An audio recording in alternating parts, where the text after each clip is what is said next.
আজকে আমরা শিখব বিয়োগের সাহায্যে ভাগ। এখানে আমরা কতগুলো ফুল দেখতে পাচ্ছি। কটা ফুল আছে?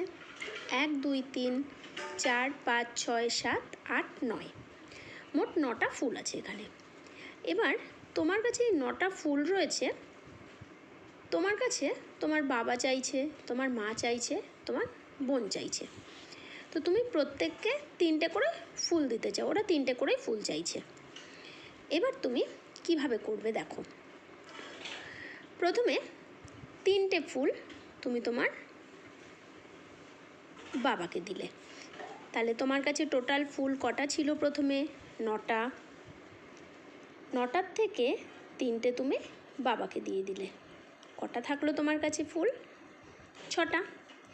তাহলে এটা তুমি কাকে দিলে? বাবাকে দিলে। এবার তোমার মাও তোমার কাছে 3টে ফুল চাইছে। এইভাবে তুমি 3টে ফুল তোমার মাকে দিলে। তো তোমার বাবাকে যখন তুমি 3টে ফুল দিয়েছো, তারপরে তোমার কাছে 6টা ফুল ছিল। এখন এই 6টার থেকে আরও 3টে ফুল তুমি তোমার মাকে দিয়ে দিলে, এটা তুমি দিলে তোমার মাকে। এবার বাকি যে 3টে ফুল রয়েছে, এই 3টে ফুল তোমার বোনকে দিতে হবে। এবার এই 3টে ফুল তুমি তোমার বোনকে দেবে। তোমার কাছে আছেই আর 3টে, এই 3টের থেকে তুমি এই 3টে ফুলই তোমার বোনকে দিয়ে দিলে। তো দেখো, তাহলে প্রথমে তোমার কাছে ফুল ছিল 9টা।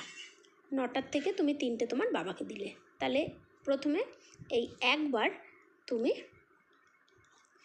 3কে বিয়োগ করলে। তারপরে 6টা ফুল যখন রয়েছে, সেই 6টার থেকে আবার 3টে ফুল তুমি তোমার মাকে দিলে, তাহলে দুবার তুমি এই 3কে বিয়োগ করলে, তাই তো? প্রথমে একবার বিয়োগ করলে, তারপরে আবার 3কে বিয়োগ করলে। এবার তোমার কাছে পড়ে রইল 3টে ফুল। সেই 3টে ফুলের থেকে তুমি আবার তোমার বোনকে 3টে ফুল দিয়ে দিচ্ছ, তাহলে বোনকে 3টে ফুল দেওয়াতে তোমার 3বার 3কে বিয়োগ করতে হলো। এখন তোমার কাছে পড়ে আছে কটা ফুল? 0, মানে কোনো ফুলই পড়ে নেই।